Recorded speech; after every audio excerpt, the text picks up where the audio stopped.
महापुरुषों ने मनुष्यकृत कर्मों को अमर बेल के समान बतलाया है, जो बिना मूल का ही निरंतर फैलता रहता है। नहीं तो उस पर हेमंत ऋतु की असर होती है और न ही ग्रीष्म ऋतु से ही प्रभावित होता है, तथा न घोर वर्षा ऋतु का ही उस पर कुछ प्रभाव होता है। न तो कभी शरद से शिथिल होता है और न ही शिशिर की शीत से ही सिहरता है। बस उसके लिए तो सब ऋतु बसंत समृद्धि कारिणी एवं सुहानी होती है। आखिर ये अमरबेल है क्या? आइए इनकी विशेषता जानते हैं। अमरबेल अपने फैलने का रास्ता स्वतः ढूंढ लेती है और जिस पौधे या पेड़ पर फैलती है, जब तक उसका सत्यानाश नहीं कर देती तब तक जान नहीं छोड़ती है। पेड़ का तो जीवन बर्बाद कर देती है, परंतु अपना लहलहाती रहती है। परंतु जब पेड़ पूर्ण रूपे चेतना रहित हो जाता है, तब यह भी सूख जाती है। एक बार तो यह किसी तरह उत्पन्न हो जाए, फिर तो पेड़ को नाक पर दम कर देती है। पेड़ का रस ले लेकर स्वयं फैलती जाती है, पेड़ की शक्ति को खत्म करती जाती है। इसे फैलने के लिए न तो बाहर से खाद की जरूरत है और न ही वृद्धि करने के लिए पानी की जरूरत है और न ही हरी भरी होने के लिए चंद्रमा की शीतल किरणों की आवश्यकता है, तथा न इसे ऊपर से कीड़े मकोड़े मारने के लिए किसी प्रकार के छिड़काव की अपेक्षा है, क्योंकि यह खुद ही अत्यंत कड़वी होती है। न तो इसकी सुरक्षा के लिए कोई पहरेदार चाहिए और न ही इसको आबाद करने के लिए कोई जमींदार चाहिए। न तो बर्बाद करने के लिए कोई जानवर या पक्षी चाहिए और न इसे ले जाने के लिए कोई ठेकेदार ही चाहिए। न तो इसके अत्याचार को समन करने के लिए कोई थानेदार चाहिए।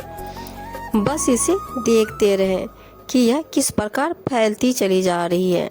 हाँ, यदि इस बेल से कुछ लाभ लेना चाहते हैं तो अधिक मात्रा में पेड़ों पर से खींचकर पैरों तले जब तक मुंह करवा न हो जाए तब तक मसलते रहें। जब जीभ पर कड़वापन महसूस होने लग जाए तब मसलना बंद कर दीजिए। इस तरह करने से आपके सर्वांग का रक्त विशुद्ध हो जाएगा। तात्पर्य है कि शास्त्र अनुकूल कर्तव्य कर्मों के निरंतर करते रहने से आप समस्त दुर्विकारों से मुक्त हो जाएंगे और कर्म बंधन से रहित होकर परमानंद को प्राप्त कर लेंगे। यदि उपयुक्त बेल को समाप्त कर देना चाहते हैं तो जिस वृक्ष पर यह फैली हुई है, येन के प्रकार उस वृक्ष को आप सुखा दीजिए। वृक्ष के सूखते ही बेल स्वतः ही नष्ट हो जाएगी। इसी प्रकार यदि कर्म रूपी बेल को आप नष्ट करना चाहते हैं तो जिस इंद्रियों के द्वारा कर्म होता है अथवा हुआ है, उन समग्र इंद्रियों से चेतन की धाराओं को खींच लीजिए। शरीर इंद्रिय रूपी वृक्ष क्रिया शून्य होकर जड़ हो जाएंगे, अर्थात सूख जाएंगे और कर्म रूपी बेल स्वतः नष्ट हो जाएंगे। इस प्रकार अभ्यास करने से कर्म तो नष्ट हो जाएगा, लेकिन शरीर इंद्रियों के ऊपर कर्म का चिन्ह जली हुई रस्सी की तरह दिखती रहेगी, पर कर्ता को फिर भी बांध नहीं पाएगी, अर्थात प्रभावित नहीं कर पाएगी।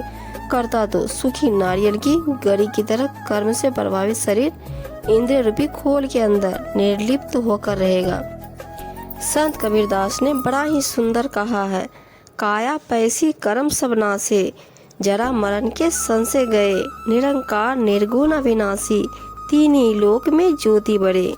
कृत कर्मों से प्रभावित होने वाले कारण शरीर के अंदर से चेतन धाराओं को अंतर्नाथ की आराधना के द्वारा बाहर निकालकर अभ्यासी सदा के लिए कालजाल के घेरे से परे हो जाता है।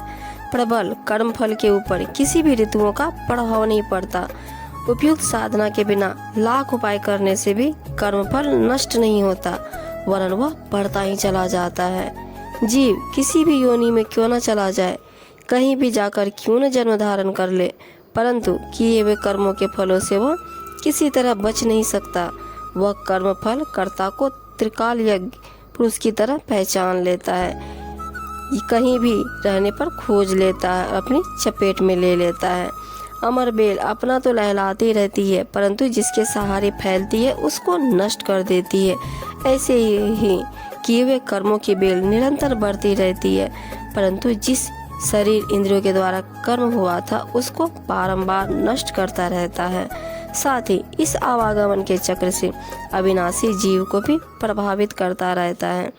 किसी भी तरह एक बार कर्म बन जाए वह नष्ट होने का नाम नहीं लेता, घटने के बजाय उत्तरोत्तर बढ़ता ही चला जाता है।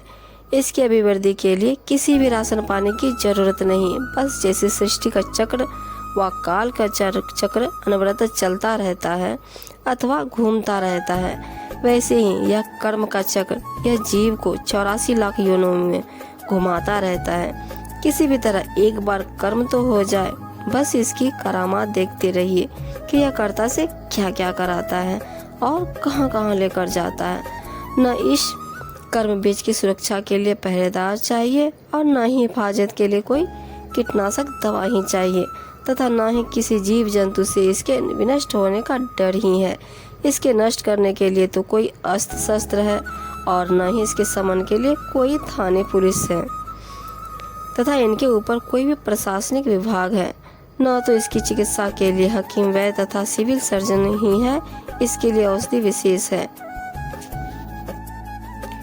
बड़े बड़े योगी मुनि, सन्यासी, ब्रह्मचारी, वानप्रस्थी, आचारी, नखी, पंचधुनी तपने वाले, भस्म रमाने वाले, उल्टा पैरों पर लटक कर तपस्या करने वाले, लोह जंजीर से शरीर को जकड़ लेने वाले, दिन रात खड़ा रहकर भजन करने वाले, त्राटक ध्यान लगाने वाले, जटा बढ़ाने वाले, मौन होकर रहने वाले आदि सभी प्रकार के आडंबर रचने वाले प्रबल कर्म की चोट से घायल हुआ गिरी कंदराओं की खाक छानते फिरते हैं।